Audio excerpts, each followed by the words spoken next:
Hey, good evening, everybody. John Henry Soto here. Welcome to Counterparts. As always, I'm here with George Batista. He's either on this side or that side, wherever he wants to hang out today. Today we have Rob Willey. He's going to be on the show, filmmaker. He's got a new film, which actually is mañana, is actually going to be on Apple TV. So we're very excited to talk to him. And he's also a musician. So please listen to this little jazz. And when we come back, we're going to have some rock and roll fun.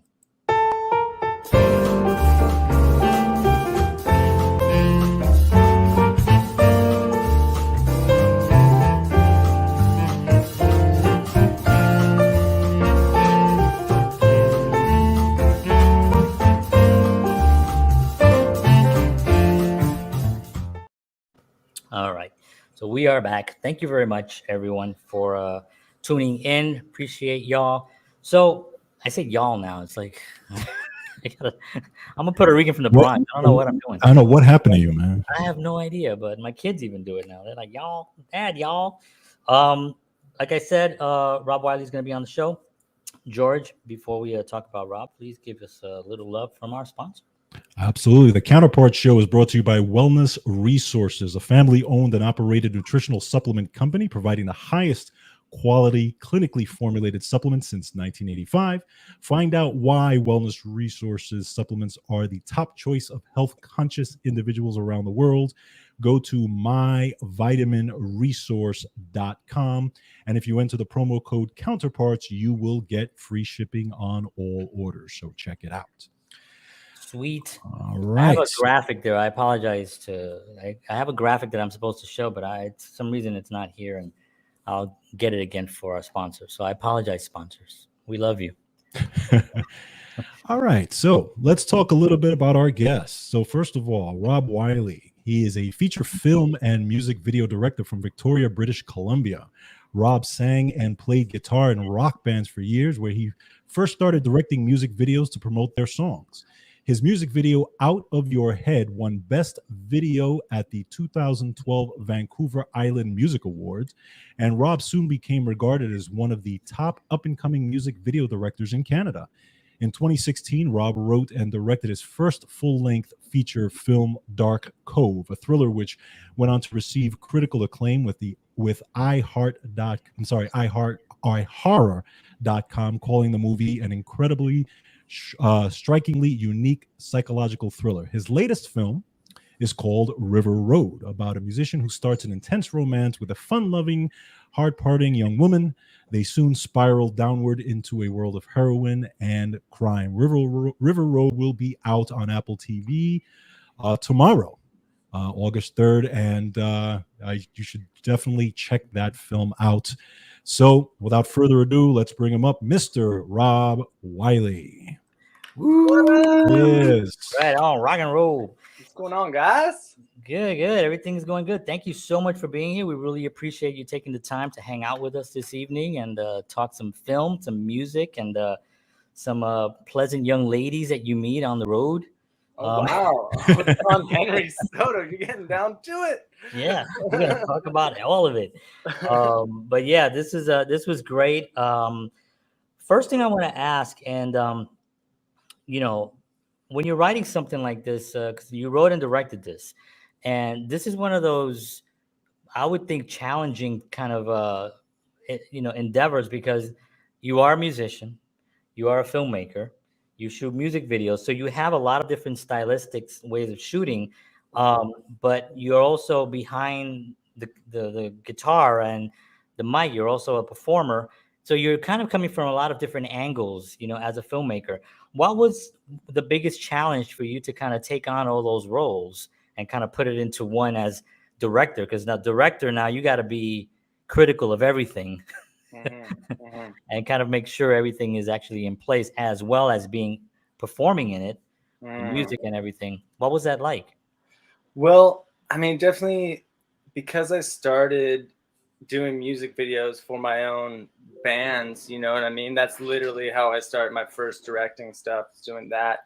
So actually, I mean, and then my first movie, I had a pretty big acting role, and that's tough, being a performer and the behind the scenes director and all that. it gets a little wild. I'm not gonna lie. So like this, as you guys saw in this movie in River Road, I've relegated myself to cameo status. I'm in a couple quick scenes.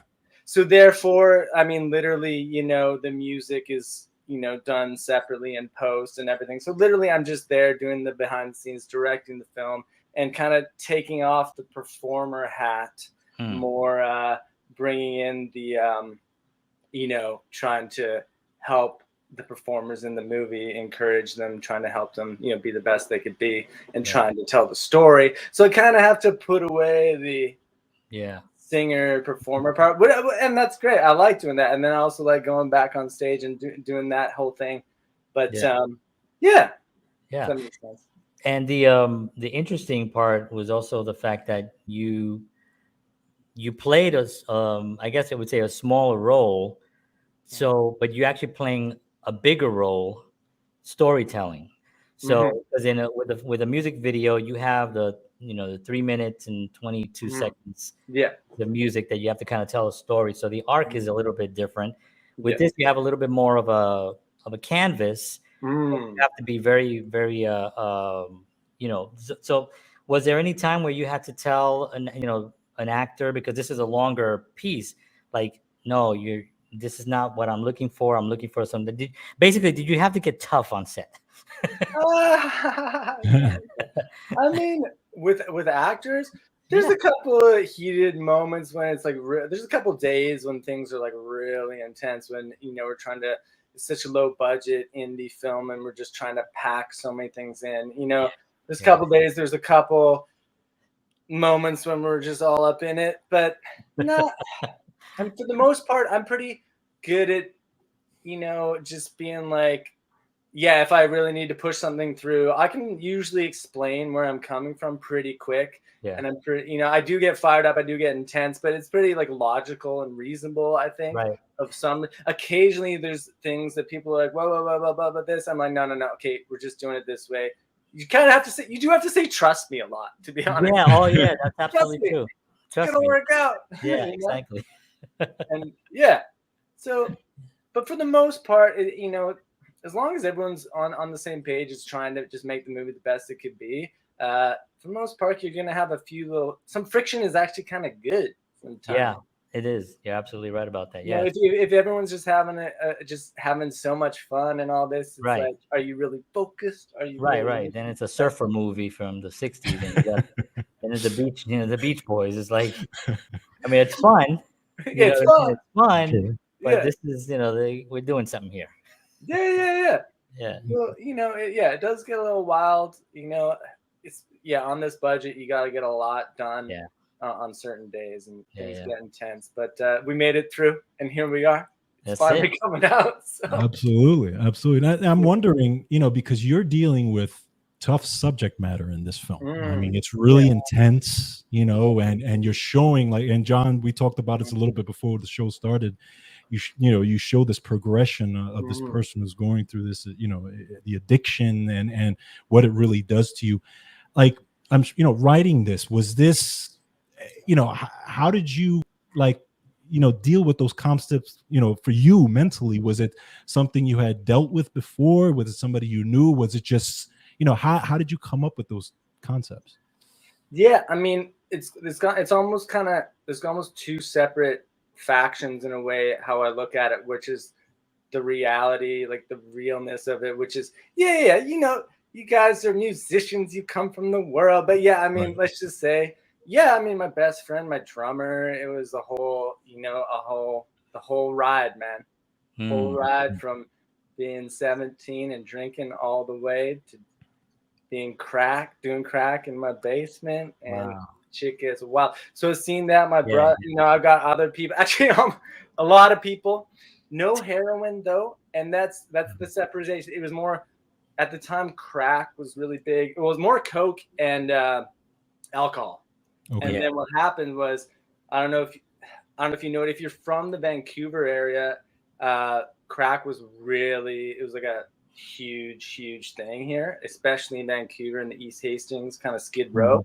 So what happened a lot of the times was, you know, guys in their 20s, they're drunk, they want blow, they go downtown, they try to get some blow, and then they're like, no, all we got is crack, and then they end up starting it and kind of going down that road. Anyway, that's one. So that's the realness, right? Right. And then the other way of looking at it is from a cinematic perspective, which is why, and from more like, we've all read all this, all the heroin, or seen the documentaries of the rock stars over the years. You know how big it is. It's like tapping into that history. Yeah. The Clapton, and there's so many. Obviously the grunge artists and everything. Tapping in that, and cinematically, it is kind of, you're getting into Requiem for a Dream, you're getting to Trainspotting. So it's a stylistic approach. And I'll be honest, heroin, a part of the reason I chose it was to apply to be able to kind of have that dreamlike. Like the montages with the music montages downtown, there's the lights. Yeah. And that kind of, it does tap into my strengths from music videos, having the slow motion and just having it to music. So there's two kind of factions, which is, we're doing stylistic cinema, and so in that way you could kind of separate yourself, because you're like, oh, it's kind of cool, blah, blah, blah, blah. But then also, myself and even Cody Kearsley, and I didn't know this at the time I cast him. He told me kind of in the middle, and he's pretty open about it now. He's had experience with addiction himself. So, not again. But so again, in a way you could kind of, so you have the reality, you have the experiences, and I did use a lot of that stuff in, the darkness of it.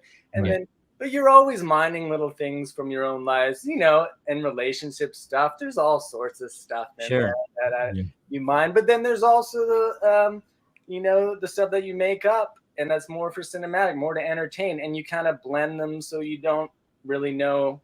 So hopefully the audience doesn't really know which is which, and just kind of goes for it. I don't know. Does that?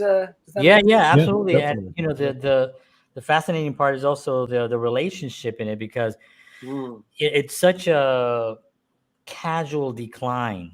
It's not. It's and that's what happens in that world. And you don't hear about it till later on, like a musician can't get on stage. Can't do a show. Why? Well, he can't get up.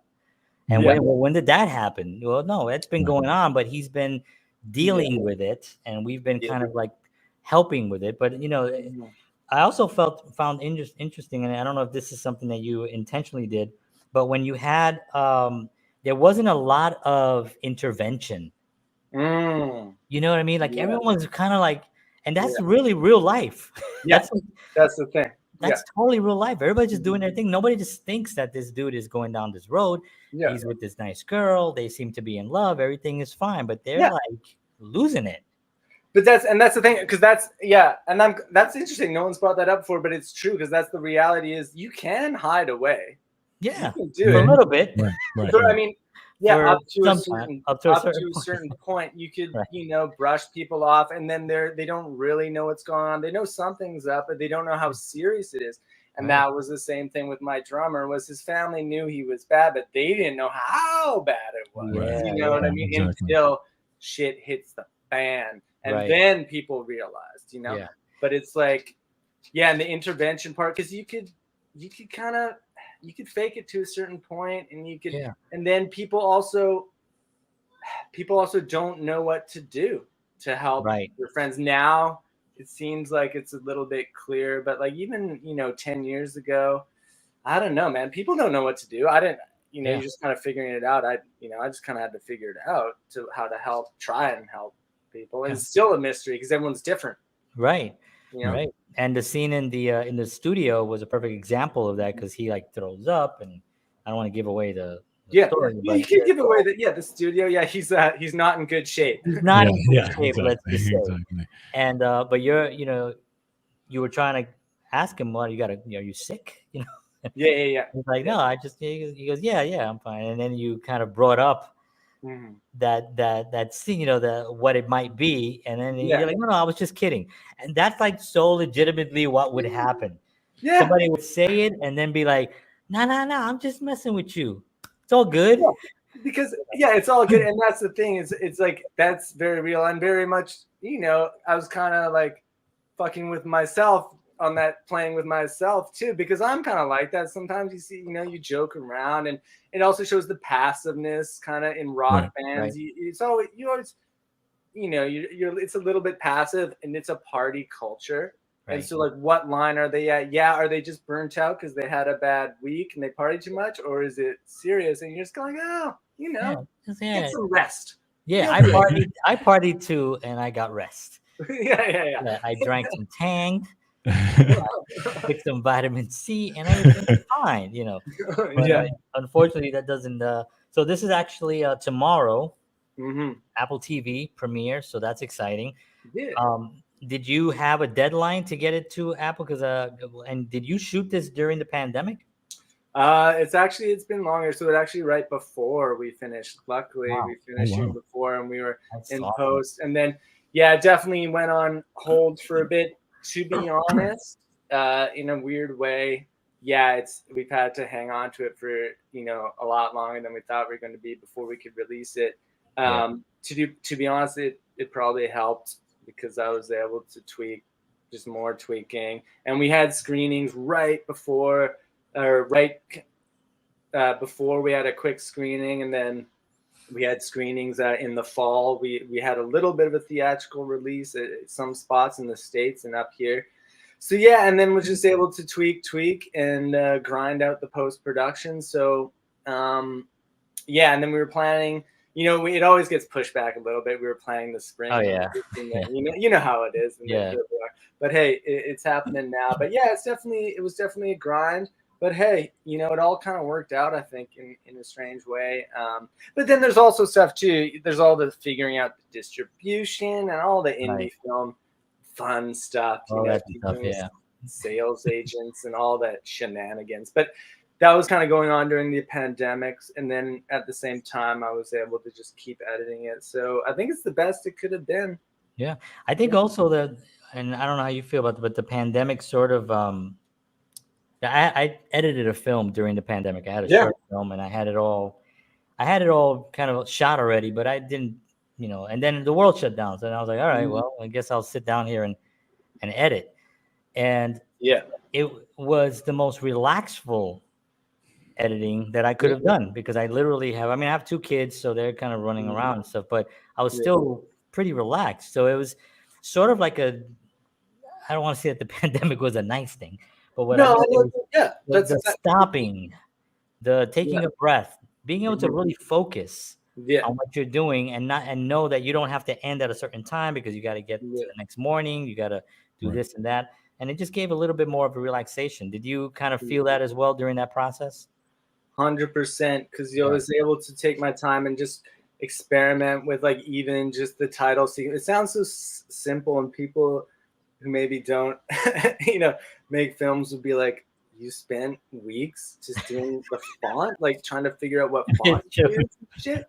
And then, like, literally, I'm not kidding you, I literally go through After Effects templates, you know, and you download them, just trying this one, and then you finally get the one, and then you have to tweak. So yeah, it's like, so I was able to just calm everything down, take the time, and do those details. And then it ends up being a lot better. I think it worked out better for me because I'm not a master titler, you know what I mean? Yeah. It sounds ridiculous. Anyways, the weeks on just the title sequence sounds so ridiculous, but it's so true though.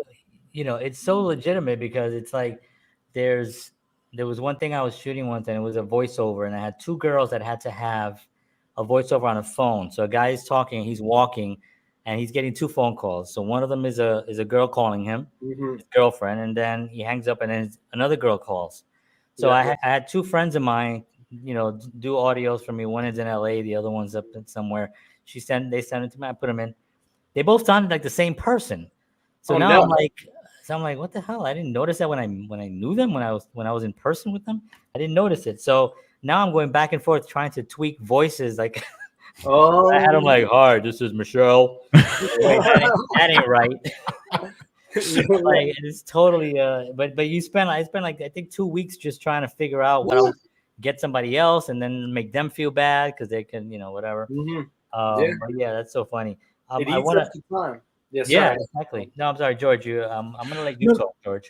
Yeah, thanks, John. No, just actually, I wanted to kind of go back for a second. Just when you were growing up, was it strictly music? Were you a film buff growing up, or was it all music? Or tell me a little bit about that. It was pretty comboed. Yeah, it was both. Yeah, my mom's a piano teacher. Oh, okay. And then my dad was a writer and like a music fan. He wasn't really a musician, but a writer. But his side of the family is pretty film buffy. Okay. Pretty film buffy for sure. So we started, by the time, like 14, 15, getting into the Kubrick, and I had like a little almanac that had all the lists of all the Academy Award, the main winners. So you kind of go and you'd be like, oh, One Flew Over the Cuckoo's Nest. Boom, let's watch that. And yeah, it was getting pretty film buffy by the time around then. And then also playing in bands pretty early, we were jamming around 12 and stuff. But, same time, I guess it's kind of the same around 14, 15. I guess that's when you start, in bands and then being film buffy. But then I did kind of, definitely focused on, it was kind of a dream. Oh, I'll do that when I'm a bit older, the filmmaking, because it was definitely band oriented, in my late teens, early 20s. But then I started gradually doing the music videos and then really getting into it. Yeah. The filmmaking.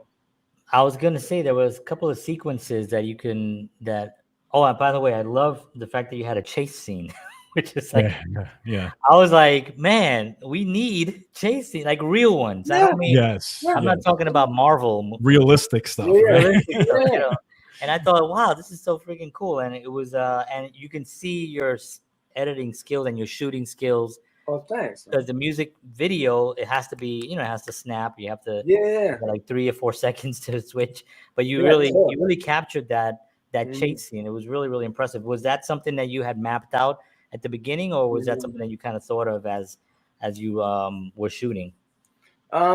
Well, as far as like I knew I wanted to, and like I don't know what you guys thought, but maybe the movie, I don't want to give away too much, but it definitely in that final act it kind of takes its turn into that world. Right. Yeah, I don't want to give away. So But hopefully it's a bit of a surprise where you're just kind of like, oh shit, they're actually going to do that. Exactly. Right. Maybe that's how you guys felt. I don't know.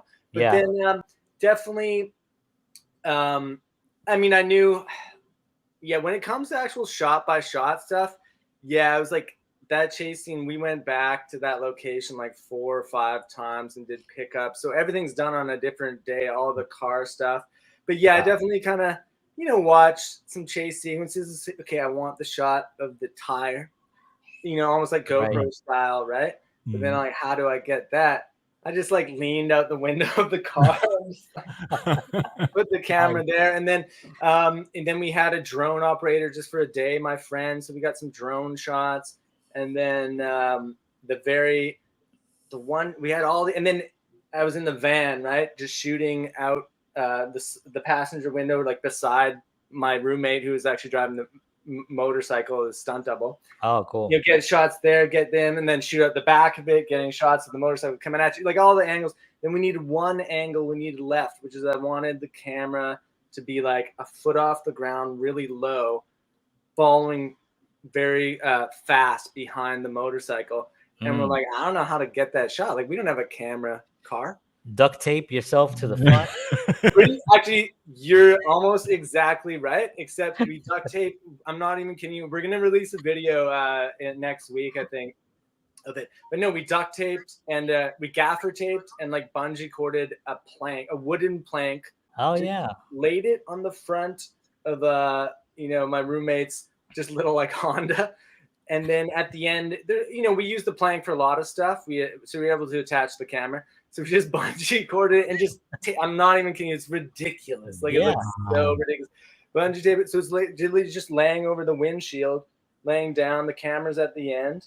And then we just drove behind the motorcycle and got the shot. So you kind of just have to like, sort it out. But isn't that like the whole joy of it? I mean, it's trying to figure it out, because I watched like, Orson Welles talk about like Citizen Kane, and there was that long shot, where he gets the guy on the phone that's all the way in the at the end. Yeah. Well, they couldn't get the camera low enough, so he just dug a hole in the actual house. They dug into and they put the camera in a hole so they can shoot up. And now this wasn't like you don't learn that in film school. I mean, obviously this was before film school was a thing, but you try to figure out, and then you get the shot, and you're like, oh, that looks good. Well, it's good if it works out. Right. If the camera fell off and broke and all that, it wouldn't have been good. Yeah, I like that Orson Welles story. And again, I think that's why part of the reason why it's so revered by film fans is Orson. Well, again, so I think is it Greg Toland, the cinematographer? I might have messed up his name, but I think that's him. Yeah. Part of the reason why he was pumped to work with Orson is because Orson didn't know anything about film. He was like a theater director. He's like, I want this kind of lighting. I want this. And the DP's like, yeah, we're going to do some original stuff. Because like back then, the DP was working in a strict system too. So he was pumped to branch out and to experiment different, with what Orson was doing. And he was loving it. He's like, yeah, Orson, what do you want to do? It's like, let's dig a hole in the floor. Let's do it. Yeah. And there's also the story with Alfred Hitchcock where, he used for Psycho, he used his film, he was doing television a lot. He used his television crew to shoot Psycho. Yeah. And the scene, the famous bathroom shower scene, there were 75 cuts in that scene. Yeah. Mm-hmm. You know what I mean? I mean, 75, you know what I mean? So if you can imagine being, the editor excited, like, what the hell is this guy doing? But I'm excited because this is like so weird and so different, because back then it was very, like you said, it was very formula. Yeah. There was a studio system that you went into and you learned how to do it the way the studios did it. And then here comes these crazy geniuses doing their own thing. So I love that. But the George, I'll give you. No, I was going to kind of piggyback on some of the stuff that you guys were talking about. The amount of detail that you guys have to deal with when you're doing these films, the things that I would, as a person, I've never done a film or anything like that. So I went on a tour when I was in LA. I did the Paramount tour, and they have this picture, and it was a picture of, it was a scene from the Ten Commandments, and they had the horses. Now, I guess it's the photographer shooting the photographer who's shooting the horses. So you see the truck, and you see the guys in the back of the truck with the, shooting the horses coming this way, right? Now, so it's the film is of the car in front of the horses, and as the horses are riding the cars, the horses are following the car. Yeah. So there's two planks at the end of the car on each side, like this, and the guy tells me, you know what those planks are for? Had no clue. He goes, well, how do you think they're going to cover up the tire tracks? And I'm like, holy cow. I didn't even think about it, because these two little planks that are rubbing against the sand that are covering up the tire tracks as the horses are coming in. That's dope. Wow. Yeah, true. I had no clue. Holy, so and it made me think, holy cow, what these guys have to think of when they're doing these films. And the thing is, you can be creative like that, but you also have to storytell, right? And that's the genius of how these guys did it. They were able to take all these weird ideas and really be able to tell a good narrative, without confusing people and be like, why is there planks? Right, exactly.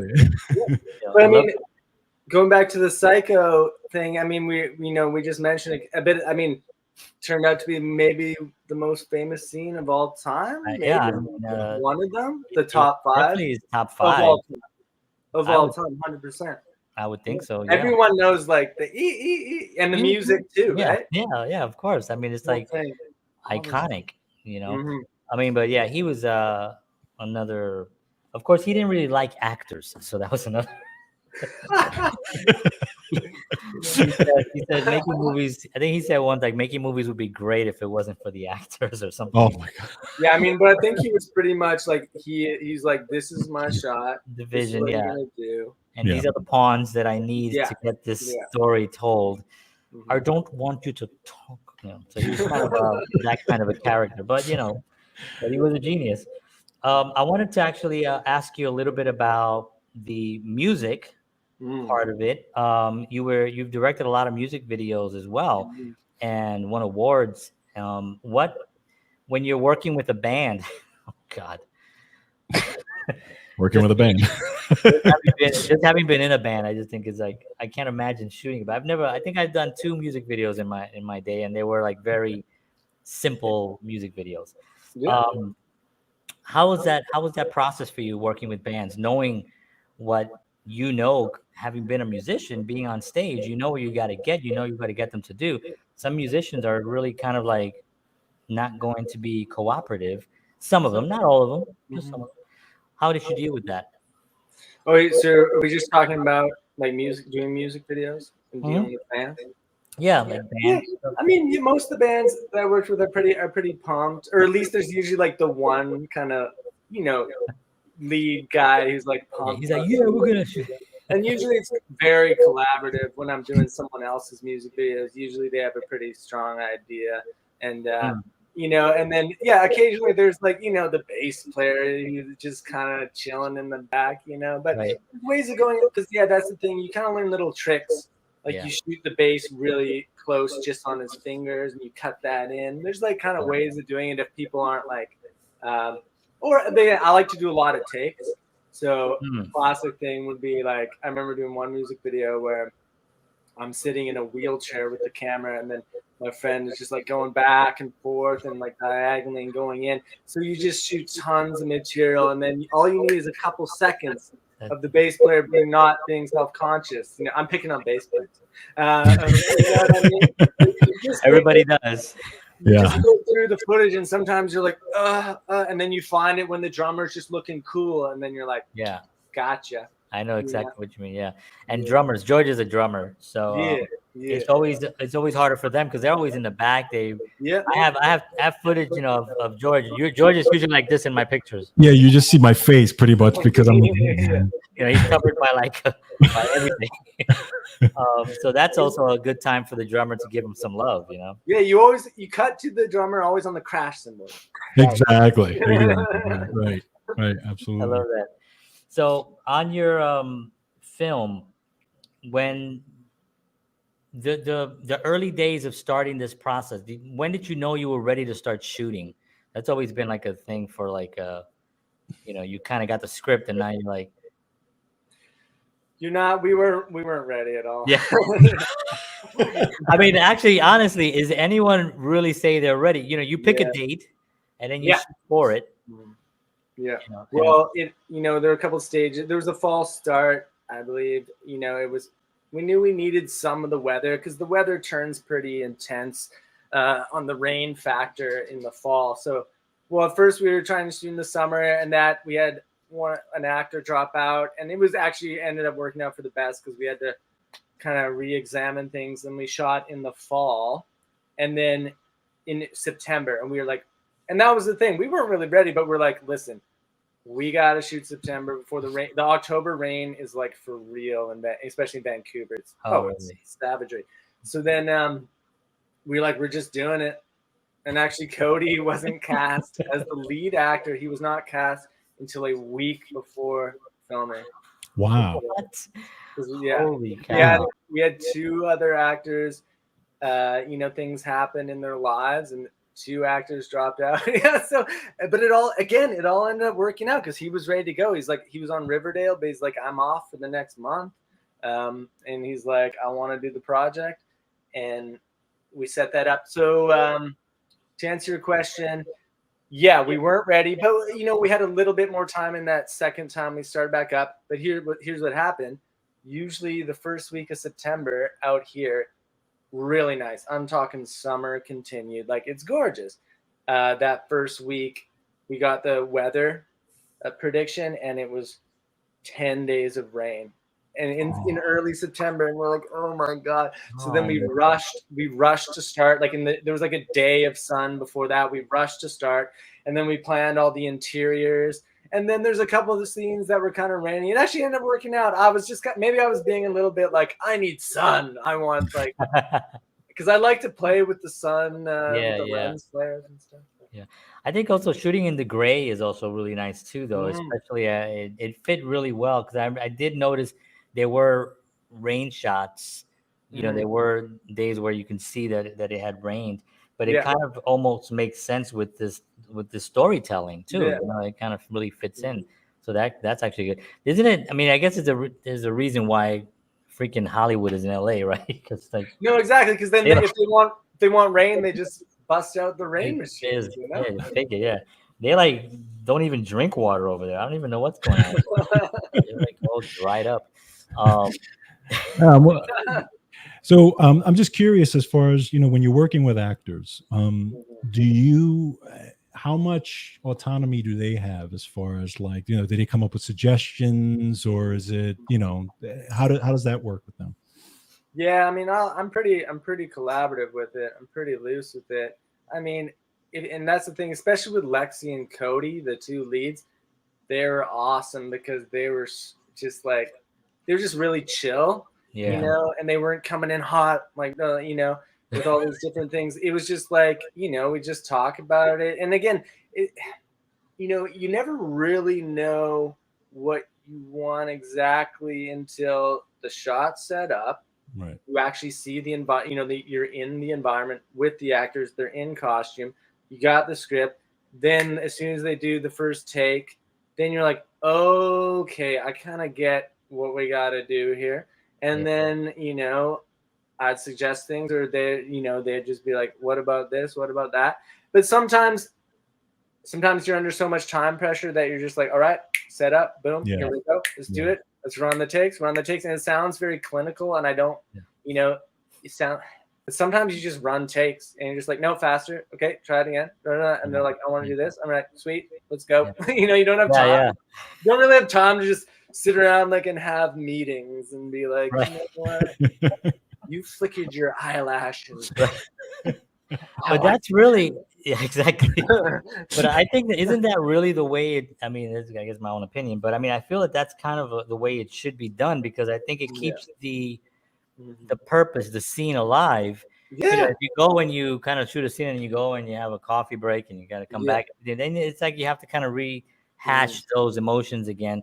Whereas if you just put the actors in there, okay, listen, you guys are going to sweat for about an hour. You know, we're going to run this for about an hour straight, and we'll take a 5 after that, you know, and then you kind of, you know, unless it's a really, really long scene, but if it's you know, whatever, a 5 to 6 page scene, you want to kind of get that. You want to get that like in a couple of hours. You know what I mean? You don't for sure. Well, and here's the thing too, which was Cody. You know, Cody mainly did television. He's on Riverdale, so we're shooting the scene again in the movie. It's a long scene where they're on the floor and they're kind of talking about their childhood. Oh and yeah. talking about the stuff. That's a long scene. Yeah. Yeah, it's one of the longest, maybe one of the longest kind of, you know, scenes. I don't know if it's the longest scene in the movie, but it's a long one. I mean, again, we did that. We shot that in probably 3 or 4 hours, and I was like, to me, that's rushed, right? Because I mean, we only had 3 camera setups. We had the camera up top, and then both their singles, and they're essentially doing monologues. And I'm like, yeah, we're, you know, I think we did a good job. We got enough takes. And Cody's like, oh yeah, I like taking the time with the scene. I'm like, taking the time? I thought we were rushed. I think in TV, you're just like, he's on television. Yeah, you get 2 takes, you get 3 takes. We're moving on. So in a weird way, in some scenes, you know, it just, you know, apparently we had longer than television, but to me, I'd like to have the whole day to do that scene, you know what I'm saying? Right. And it's also a different style of so many directors. Some of them are like A to B, you know, they know they got it. I think Woody Allen shoots fairly quickly. He wants to get done by 6 p.m. He wants to go watch the game or go home. And then you have other guys that are just like, we're going to be here all night. We're going to, until we get exactly what I'm looking for. You get Fincher up in there, you know? Yeah. Exactly. 80 takes, delete them, let's start again. I mean, I heard that like Morgan Freeman, like he comes in and he's like, he's gonna give you 2 takes, and you better get what he's got his line, so he's gonna be. Yeah, I think it's him and Anthony Hopkins are like, you get Anthony Hopkins. I think you get 3. 3. He's more generous because he's like, I got you on 2. Yeah.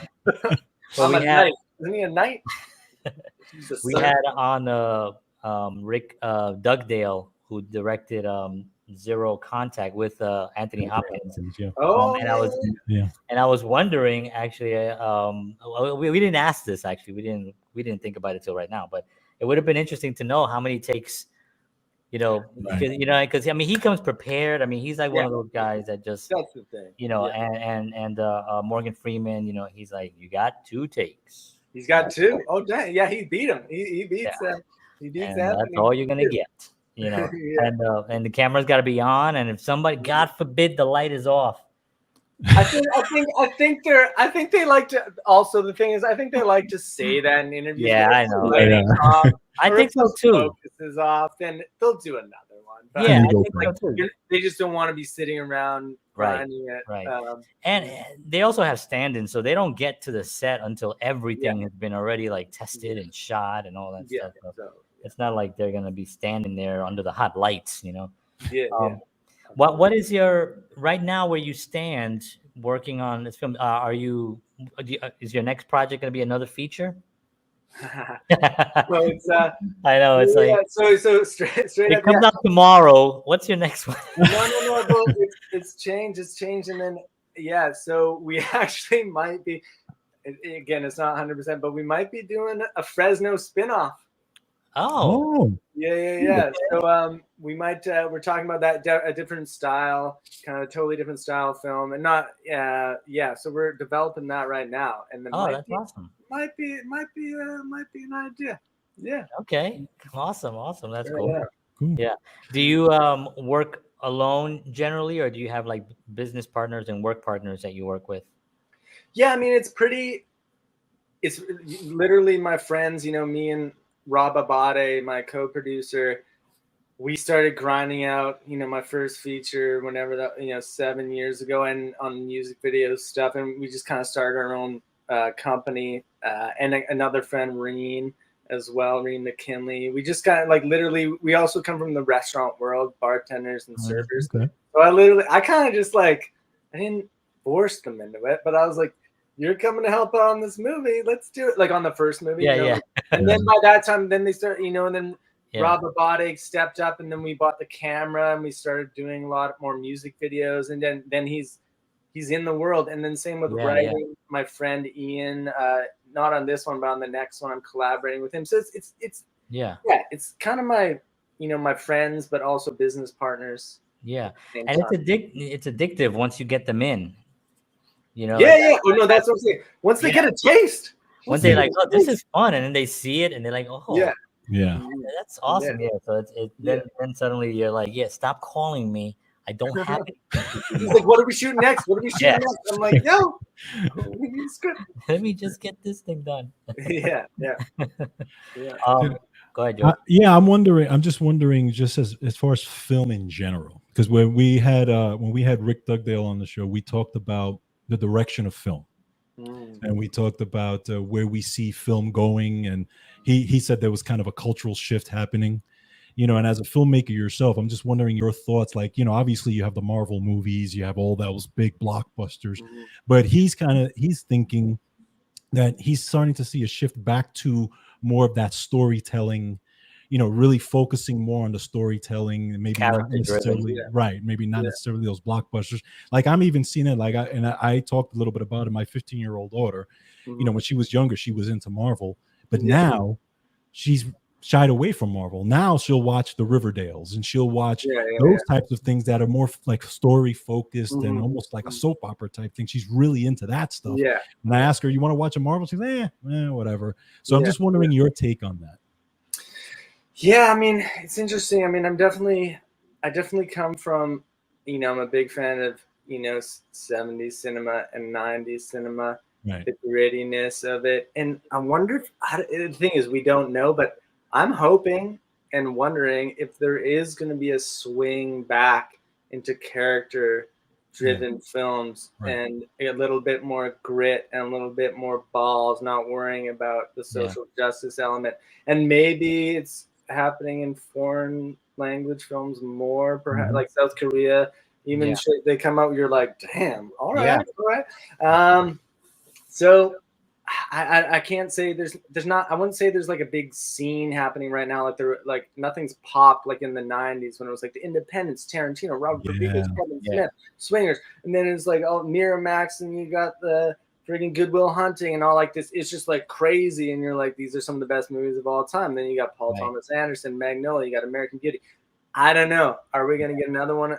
Any of that soon? I don't know. Is TV miniseries are kind of I kind of like mini. I just watched Pam and Tommy miniseries. I haven't seen that yet. So good. Really? Yeah, it's so good. So, like the Sebastian Stan who plays Tommy Lee just like murders it, and then Seth Rogen's in it. Oh, it's good. So I don't know. And then I don't know, man. And the thing is, Better Call Saul. I just started watching the final season. I'm like, shit, it's so good. Yeah, it's such a high level. So there's stuff out there. I don't. As far as film goes, I don't know. We'll see. What do you guys think? What do you guys think?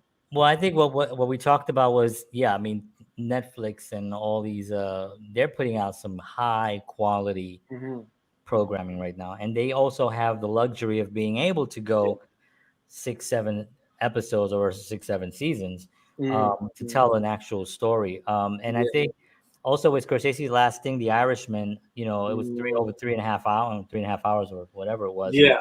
But it was sort of like, it was freaking long, but I actually liked that. I felt really good about it. I didn't feel I didn't feel rushed. I feel like you can really explore the characters, and I think that's happening. I mean, from having been, I had a film that was in a festival, and you mentioned Korea. One of the films that was on this festival, and it was it was on online thing because of the COVID, but we were watching, and I was watching some of the films. And one of them was from Korea, and it was disturbing, to be honest with you. Yeah. It was disturbing, but at the end of it, I was like, damn, but that's like really bold, and I'm kind of like almost happy they did that, even though I'm a little bit shaking right now. But, I thought that it was a good thing. So I think people are getting tired of this whole social... The formulaic nature, and Marvel is great. I mean, Marvel is great at what they do. I have a 5-year-old son, and my daughter even loves them, and so we'll watch Marvel and stuff for the entertainment part of it. But I think for smaller character-driven, like your film, I mean, River Road is a perfect example of that. I hope you guys liked it, but we're also trying to entertain. I like there's a line. My theory is here's my theory is there's a middle road. Absolutely. Between, so as you mentioned, you got Marvel, Top Gun, popcorn flicks, right? Right. And when they're good, like a Guardians of the Galaxy or the latest Top Gun, they deliver, and you're like, fuck yeah. But then on the other side, you have your independence and you have your foreign language cinema. And sometimes, again, when they deliver the goods, like a Parasite, even Parasite brought in genre elements to it. Because sometimes, let's be honest, sometimes foreign language films with characters, sometimes, it's hard. Perhaps, they don't have story elements. It's more about the characters. Like, I think it was Blue is the Warmest Color. Like, it's dope. I loved it. The acting's so good. It's so real. You feel it. And then on the other side, but then there's a middle area, which I think is the best spot to be in. And it's a scarier because I think it's riskier. But like Guillermo del Toro, like Pan's Labyrinth, like it's a fantasy genre movie. And then it's a hard drama, like war drama. And the acting's so perfect. And yet, but it brings in the genre elements. And Scorsese plays in that middle area. Do you know what I mean? It's like he has craft, he has style. Craft, yeah. It's stylistic. It's cinematic. It's adventurous. It's and it's such a hard middle ground to kind of live in. You know what I mean? And if you get there, and River Road gets there, Hopefully, if you guys agree, it is entertaining. I mean, you had the characters. You understood what the characters were, and then you had like this really intense, and I don't want to give anything away, but people check it out tomorrow, Apple TV. August 3rd, River Road. And we have Rob Wiley is here with us. Tonight. We're at almost 50 minutes. This is how flew by. Unbelievable. Real quickly, before we let you go, we usually ask our guests this question is, during the last 2 years, obviously a lot of artists, especially musicians, really couldn't work, and people are starting to get back again into production. What advice or counsel would you give to anyone out there that's kind of still on the fence on what they should do and kind of how they should get back out there again? Yeah, you're talking about as far as like musicians and artists trying to get artists, back. Yeah. And to be honest, I think pandemic or no pandemic, I think it's always a struggle and a grind to kind of decide if you're going to take on an artistic project, because you get caught up in you got bills to pay, right? You got people, you got relationships. How much time are you going to spend on an artistic project? How much time are you going to spend at work? I mean, really, you just got to go with the love. It sounds super hippie. Go with the love, man. If you love it, just go for it, man. No, but seriously. No, it's true, though. You got to, and sometimes you do. I'd say take the risk is what I'd say. Yeah. Take the risk. What's the worst that's going to happen, That's whatever. You'll be fine. Yeah. I always say take the risk, and that's great advice. Thank you for that. So, Rob, thank you so much for doing this. We really appreciate your time and your insight. We hope that you come back again. Absolutely.